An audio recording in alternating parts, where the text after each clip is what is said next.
Jos olet yli 60-vuotias, kuuntele tarkkaan. Tämän kuukauden alusta lähtien on tullut voimaan 5 uutta muutosta, jotka voivat nostaa kustannuksiasi merkittävästi. Tämä on tärkeää erityisesti niille, jotka elävät eläkkeellä tai kiinteällä tulolla. Älä anna laskun tulla yllätyksenä. Katso video loppuun asti, jotta tiedät, miten valmistautua. Ennen kuin käymme läpi näitä 5 muutosta, muista painaa tilaa-nappia ja laittaa kellokuvake päälle, jotta et missaa muita tärkeitä päivityksiä talousasioista ja senioreita koskevista eduista. Jaa tämä video myös läheisillesi, joita asia voi koskea. Oletko yli 60 vuotta täyttänyt ja huomannut, että arki tuntuu yhtäkkiä kalliimmalta kuin ennen? Et ole yksin. Tänä vuonna on alkanut 5 merkittävää muutosta, jotka koskettavat juuri sinua.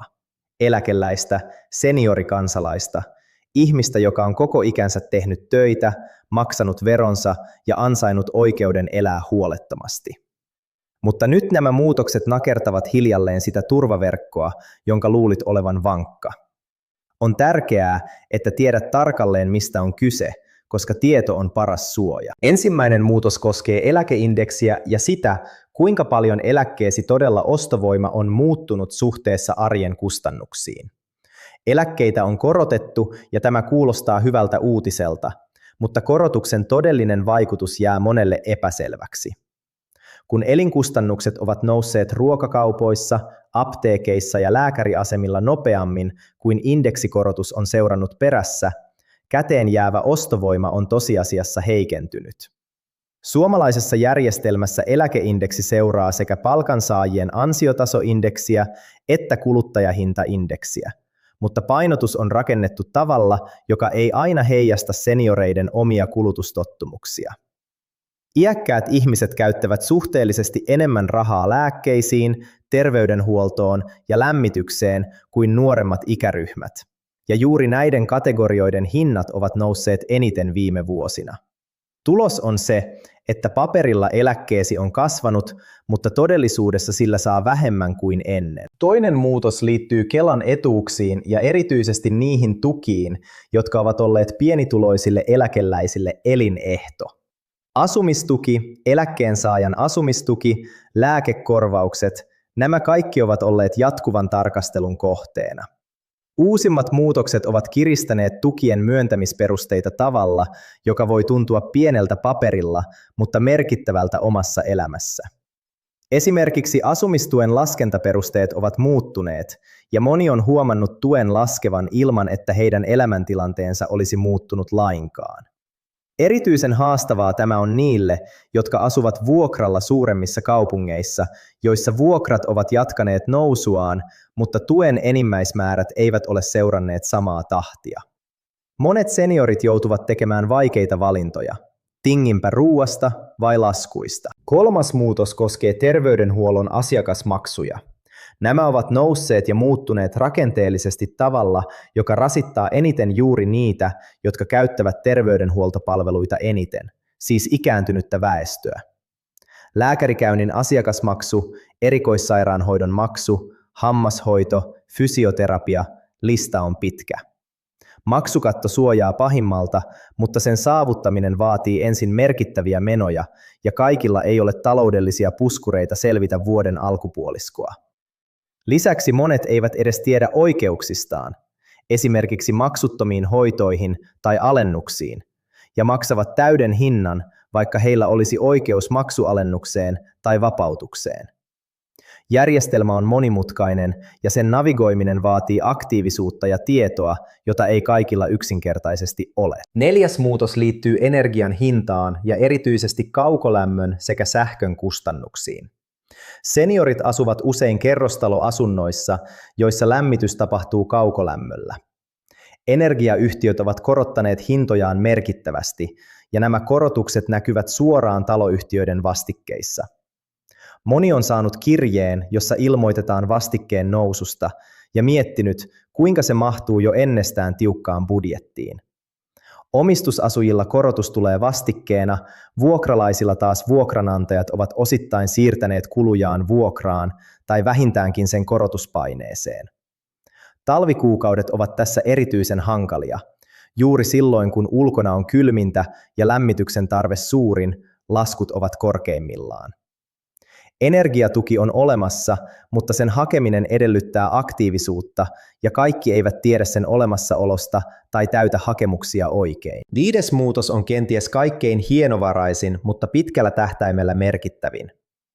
Digitalisaation vaatimukset ja palveluiden siirtyminen verkkoon. Tämä ei ehkä kuulosta taloudelliselta muutokselta, mutta se on sitä.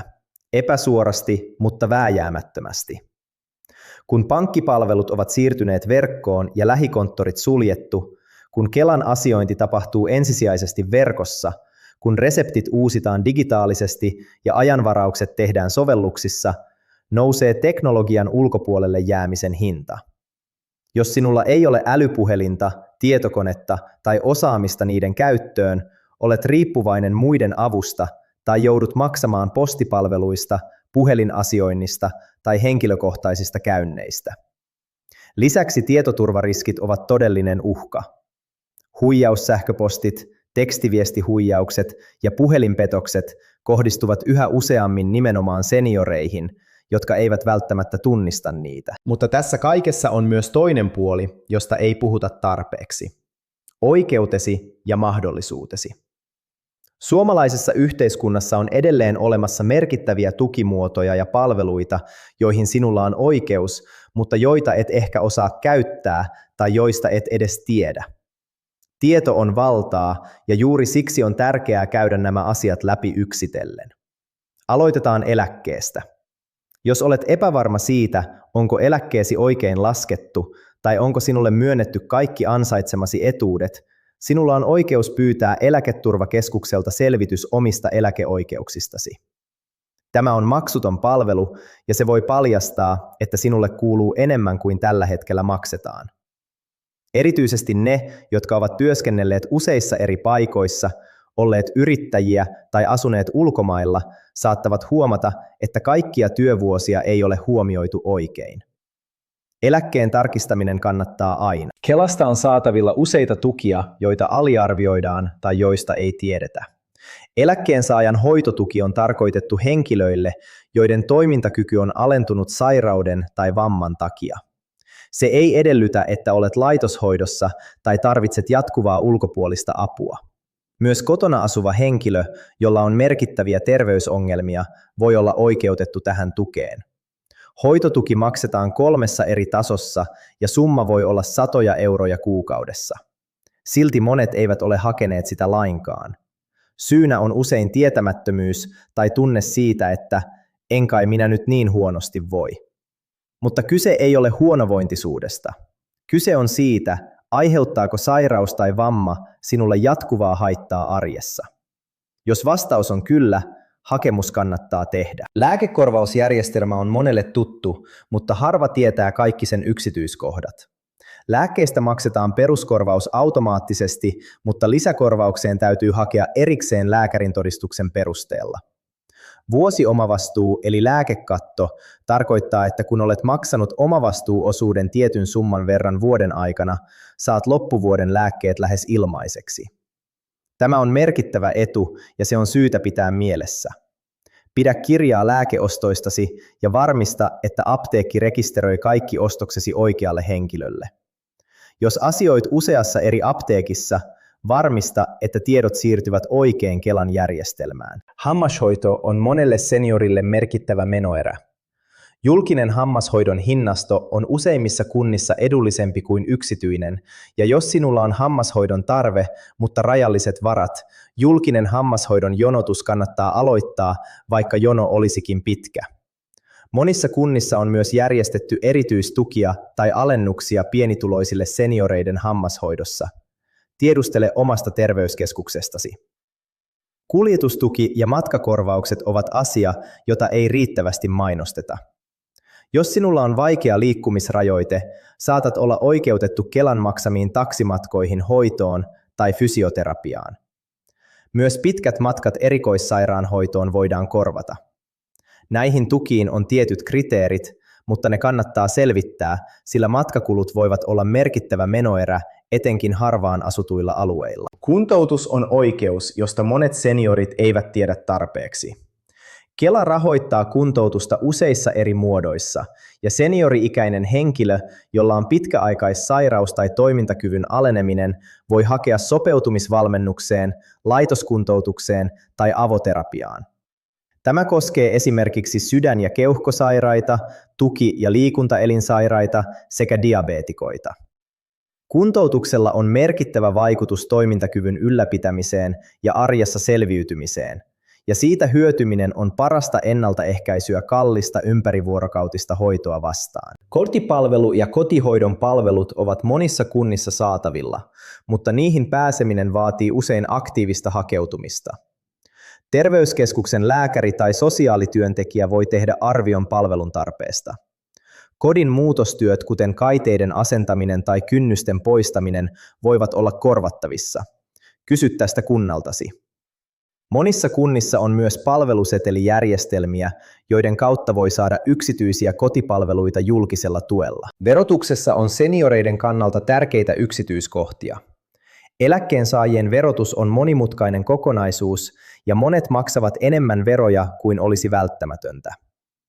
Eläketulovähennysten lisäksi esimerkiksi kotitalousvähennys on erittäin hyödyllinen, jos palkkaat henkilön siivoamaan, kodin remonttiin tai kodinhoitoon, voit saada merkittävän verovähennyksen. Monet eivät tiedä, että tämä koskee myös hoivapalveluita ja jopa tiettyä tietoteknistä apua kotona. Kuntoutukseen ja lääkinnällisiin kuluihin liittyvät vähennykset ovat myös olemassa. Kannattaa käydä verolomakkeen huolella läpi tai pyytää apua veroneuvojalta tai verotoimistosta. Virheelliset tiedot voivat maksaa satoja euroja vuodessa. Sosiaalinen verkosto on rahallisten tukien ohella elintärkeä asia. Yksinäisyys on Suomessa merkittävä ongelma etenkin ikääntyneiden keskuudessa, ja se on suoraan yhteydessä terveyteen. Yksinäinen ihminen käyttää enemmän terveyspalveluita, sairastuu useammin ja toipuu heikommin. Seniorijärjestöt, seurakunnat, kyläyhteisöt ja vapaaehtoistyöntekijät tarjoavat monin paikoin tukea ja seuraa. Eläkeliiton, Eläkkeensaajien keskusliiton sekä paikallisten seniorikerhon toimintaan kannattaa tutustua. Nämä järjestöt ajavat myös aktiivisesti senioreiden oikeuksia yhteiskunnallisessa päätöksenteossa. Digitaalisten palveluiden suhteen tärkeintä on löytää lähipiirissä tai yhteisössä ihminen, joka osaa opastaa. Monissa kirjastoissa, seurakunnoissa ja järjestöissä järjestetään digitukea seniorille täysin maksutta. Tämä apu voi olla korvaamatonta, ei pelkästään käytännön asioiden hoidossa, vaan myös huijausten tunnistamisessa. Muista, pankki tai Kela ei koskaan pyydä sinua antamaan tunnuslukujasi sähköpostitse tai tekstiviestillä. Jos saat tällaisen viestin, älä vastaa, vaan ota yhteyttä suoraan kyseiseen laitokseen virallisen numeron kautta. Oletko koskaan miettinyt, mitä tapahtuu, jos sairastut äkillisesti tai et enää pysty hoitamaan omia asioitasi? Edunvalvontavaltuutus on asiakirja, jonka avulla voit nimetä itse luotettavan henkilön hoitamaan asioitasi siinä tilanteessa. Se tehdään notaarin vahvistamana ja se on paljon joustavampi kuin holhoustoimilain mukainen edunvalvonta. Tämä asiakirja on yksi tärkeimmistä asioista, joita voit tehdä oman tulevaisuutesi turvaamiseksi, ja silti se puuttuu suurimmalta osalta suomalaisista seniorista. Hoitotahto on toinen asiakirja, josta on hyvä tietää. Se kertoo lääkäreille ja hoitohenkilökunnalle toiveesi siitä, millaista hoitoa haluat tai et halua tilanteessa, jossa et enää pysty itse päättämään. Se ei ole pelottava asiakirja, päinvastoin se on vapautus. Kun asiat ovat kirjattu selkeästi, sekä sinä itse että läheisesi voivat olla rauhallisempia tulevan suhteen. Testamentti on myös asia, jota on syytä harkita huolellisesti. Suomen perintälaki jakaa omaisuuden tietyllä tavalla ilman testamenttia, mutta jos haluat varmistaa, että tiettyjä asioita tai summia menee tietyille ihmisille tai järjestöille, testamentti on ainoa keino. Monet lykäävät tätä asiaa, mutta se kannattaa hoitaa, kun olet hyvässä kunnossa ja selvinpäin, ei kiireisenä kriisitilanteessa. Mitä siis kannattaa tehdä nyt? Ensinnäkin tarkista, mitä etuuksia sinulle tällä hetkellä maksetaan, ja vertaa niitä siihen, mihin voisit olla oikeutettu. Kelan verkkopalveluissa on etuuslaskuri, ja Kelan toimistoon tai puhelimitse saa apua ilmaiseksi. Toiseksi, Ota yhteyttä oman kuntasi sosiaalitoimeen tai ikäihmisten palveluohjaajaan, jos sellainen on saatavilla. Palveluohjaaja on ammattilainen, jonka tehtävä on juuri auttaa sinua löytämään oikeat palvelut ja tuet. 3. Ota asiat puheeksi läheistesi kanssa. Häpeää ei kannata tuntea. Nämä tuet ovat olemassa juuri siksi, että ihmiset käyttäisivät niitä. 4. Pidä kirjaa lääkemenoistasi, terveydenhuollon laskuistasi ja muista kuluistasi, sillä se helpottaa sekä veroilmoituksen täyttämistä että mahdollisten tukihakemusten tekemistä. Elämä yli 60 vuotta täyttäneenä suomalaisena on edelleen täynnä mahdollisuuksia, mutta yhteiskunnan muutokset vaativat aktiivista otetta omien asioiden hoitamiseen. Sinulla on oikeus tietoon, tukeen ja arvostavaan kohteluun. Älä jää yksin miettimään, vaan kysy, selvitä ja vaadi sen, mikä sinulle kuuluu. Jokainen euro, jonka saat takaisin tai jota et turhaan menettää, on euro, joka tekee arkipäivästäsi hieman helpomman, ja sen ansaitset täysin.